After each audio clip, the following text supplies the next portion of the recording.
마가복음 강의 6번째 시간입니다. 마가복음 2장 13절부터 17절 마지막 나팔소리 죄인에게만 들리는 복음이라고 하는 제목으로 나눠보도록 하겠습니다. 지난 시간에 저희가 나눴던 이야기는 중풍병자를 치유하는 그런 장면이었습니다. 그리고 이제 오늘 우리가 나눌 장면으로 넘어오는데 예수께서 2장 17절에서 무슨 말씀하시냐면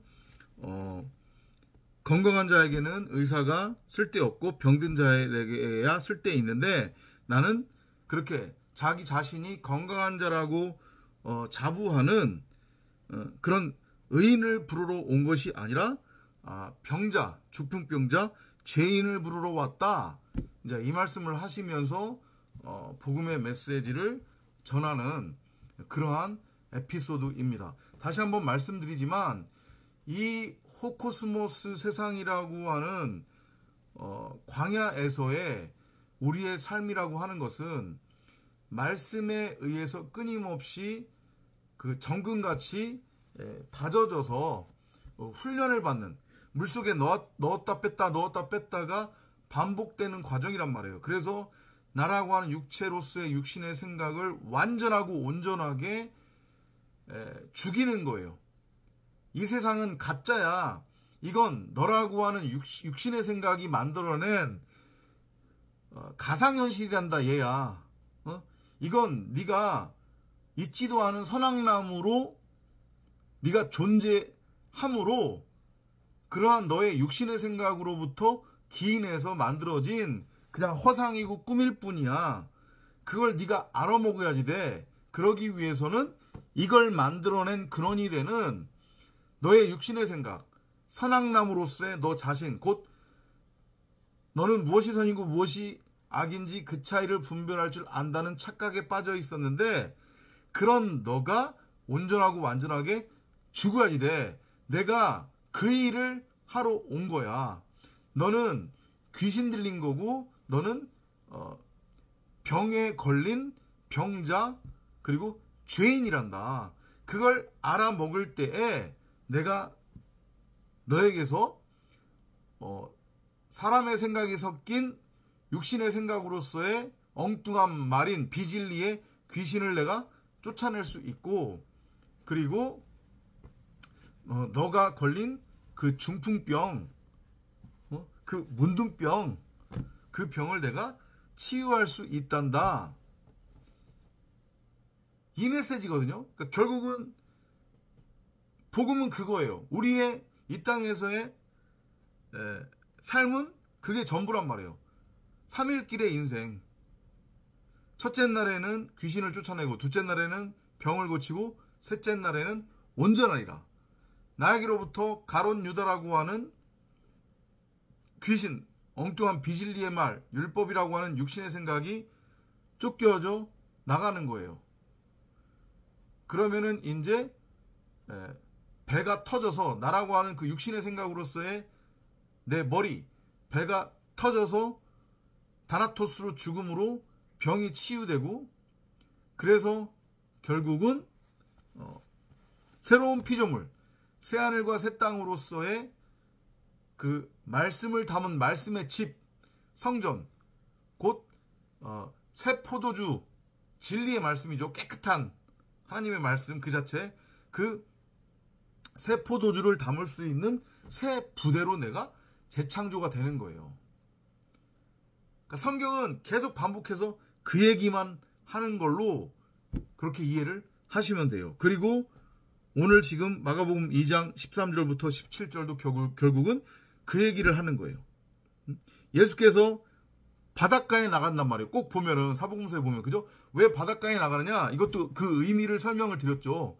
우리는 바다 생물로 첫째 아담으로서의 우리의 상태는 바다 생물이었단 말이에요. 그 저주의 바다에서 부정한 물고기로 살고 있는, 하지만 자신이 부정한 존재라고 하는 것을 알지 못하고 자신이 죽은 존재라고 하는 거, 흑암과 공허, 혼돈 그 자체의 상태라고 하는 것을 이성 없는 짐승으로서 지금 아랫물이라고 하는 그 저주의 바다의 무덤에 지금 장사되어져 있고 갇혀져 있다는 사실을 알지 못한 채 왕노릇하고 있는 그러한 우리의 모습이 첫사람 아담으로서의 네페시 하야 이성 없는 짐승이었고, 그 상태는 바로 바다의 물고기와 같은 그런 상태란 말이에요.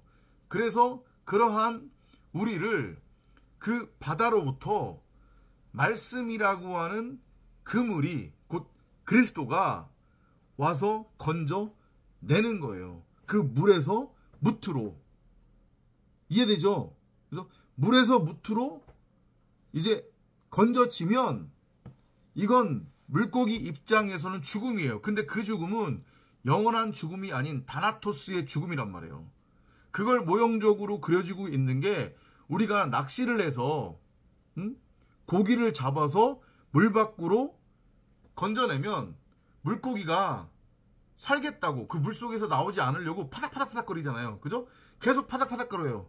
그러다가 결국은 죽게 되잖아요. 근데 그 죽음은 영원한 죽음이 아닌 진리를 위한 다나토스의 죽음이란 말이에요. 그 죽음을 반드시 다시 한번 말씀드리는데 통과해야 한다고 하는 거, 해야 한다는 거. 나를 대신해서 죽은 예수라고 하는 건 없다. 나를 대신해서 죽은 그 예수를 믿으면 구원이다라고 하는 건 없다. 그런 얘기는 없다고 했습니다. 분명히 성경에. 다시 한번 여러분들이 잘 깨달으셨으면 하고요. 그것을 모형적으로 보여주기 위해서 예수가 계속해서 보면 바닷가로 나가요. 그럼 바닷가에 나가면 그 바닷가에 사람들이 무리가 몰려져 있는 거죠. 그죠? 그리고 예수는 그들에게 복음을 던진단 말이에요. 가르친다라고 하는 표현이 지금 나와 있잖아요. 그들을 가르치니라. 그러니까 말씀이라고 하는 그물을 던지는 거예요. 근데 말씀이라고 하는 그물을 던졌다고 해가지고 그 그물에 다 잡혀 들어오는 건 아니잖아요. 그죠?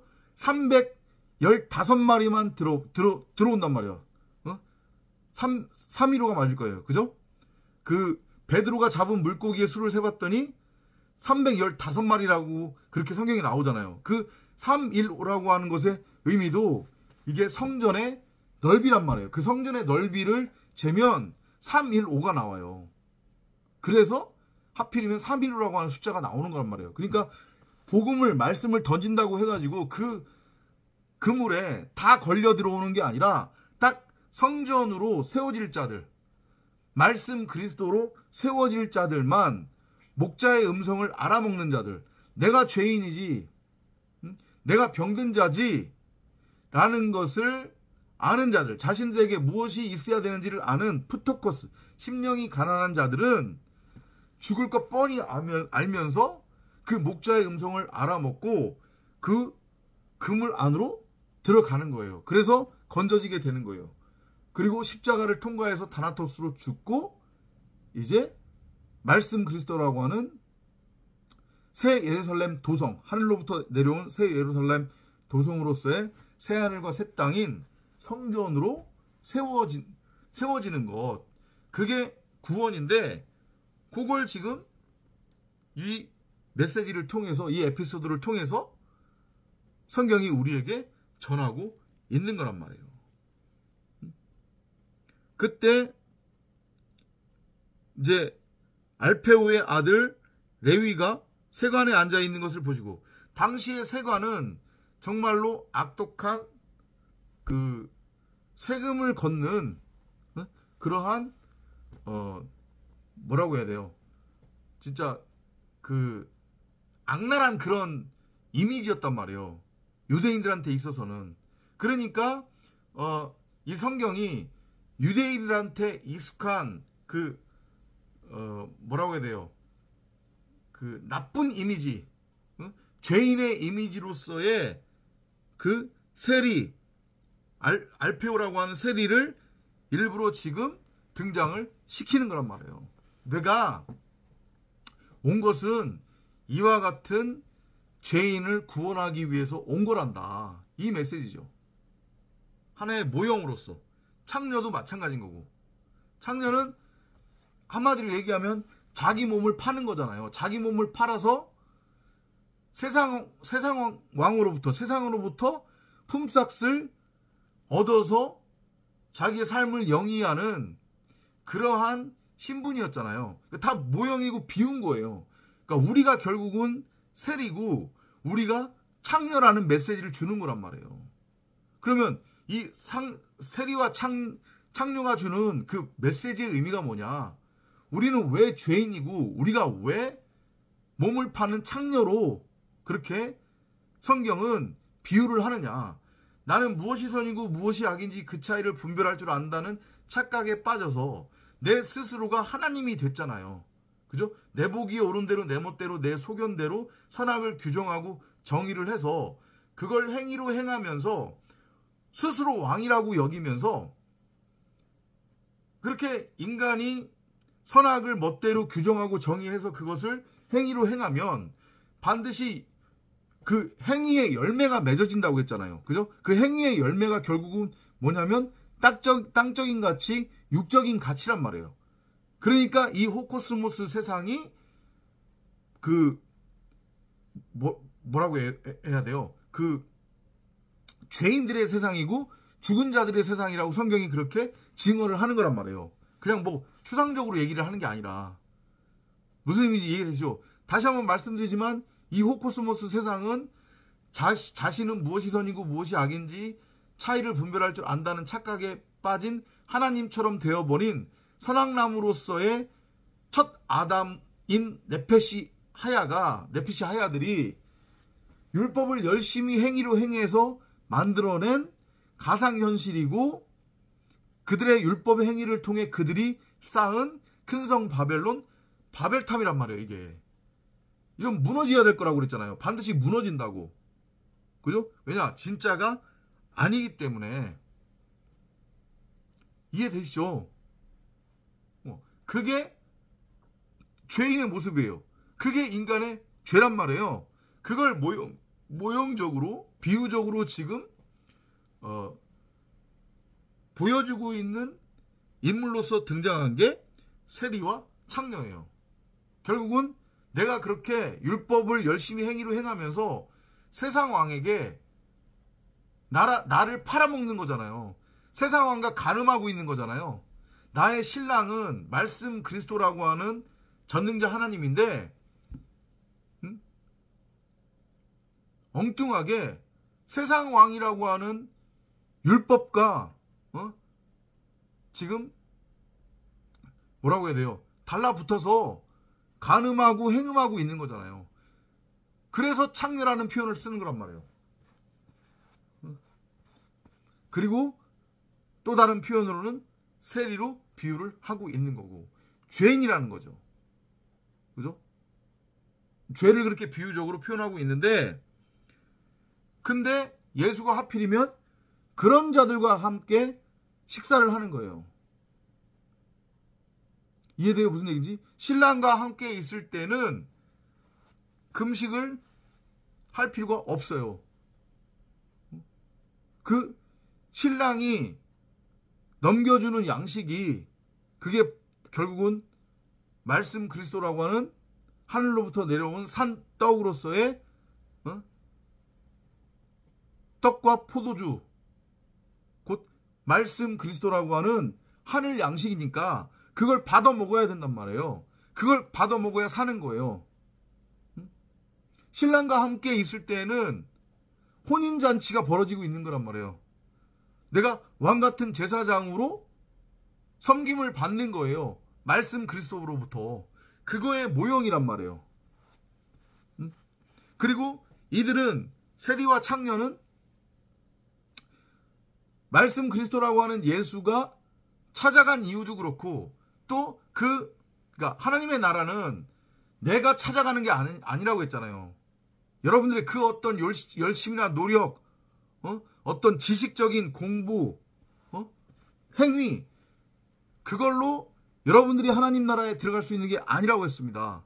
구원을 이룰 수 있는 게 아니라고 했어요. 하나님의 나라가 우리 각자 안으로 침노에 들어가는 거예요. 들어오는 거란 말이에요. 그래서 그거의 모형으로서 말씀 그리스도의 모형인 예수가 세리와 창녀를 찾아가서 그들과 함께 먹고 마시는 거란 말이에요.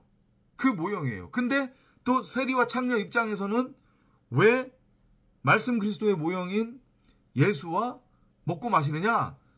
자신들이 병든 자다, 나는 병든 자다, 나는 죄인이다 라는 것을 아는 거예요. 푸토코스, 심령이 가난한 자들이에요. 그들이 바로 복받은 자들이란 말이에요. 그들에게 하늘의 복이 임하는 거예요.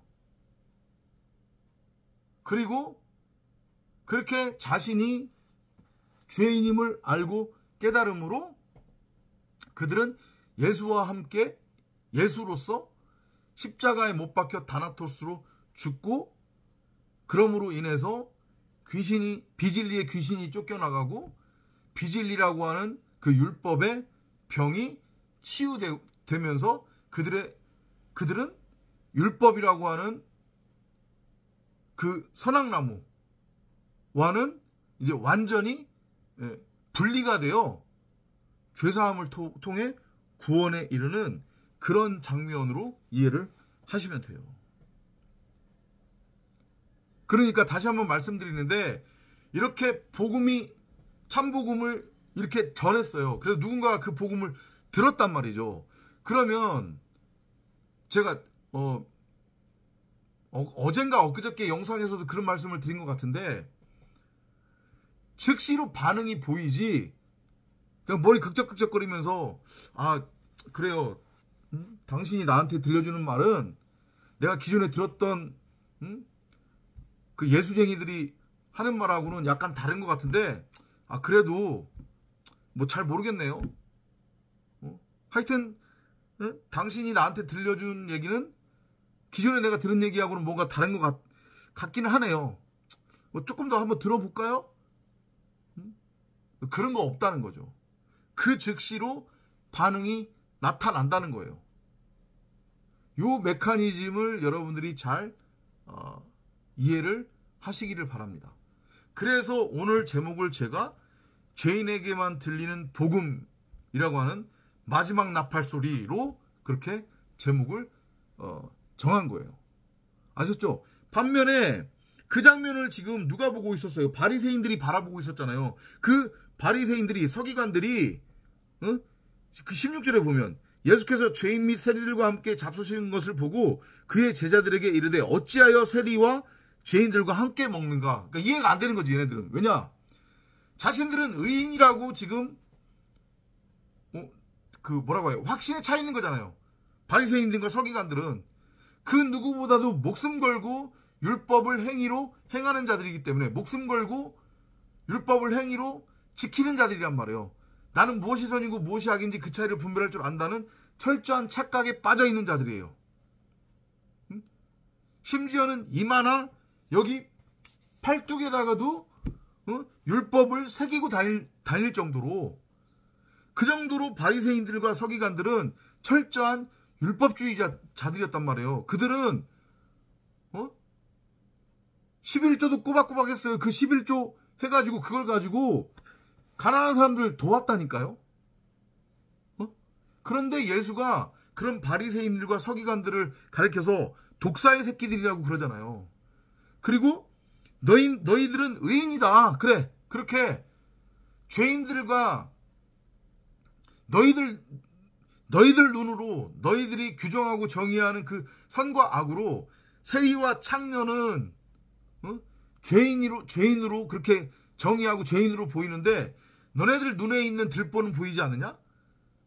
그렇게 무엇이 선이고 무엇이 악인지 그 차이를 분별할 줄 안다고 착각에 빠져있는 너희들이야말로 죄인이야. 근데 그걸 알지 못하고 너희는 철저한 율법주의에 빠져서 율법을 행위로 행하는 것을 너희들의 의로 지금 여기고 있는 거잖아. 그지? 그러면서 너희들은 의롭다, 죄인이 아니다 그러고 있는 거잖아. 그래, 나는 그런 의인을 부르러 온 게 아니야.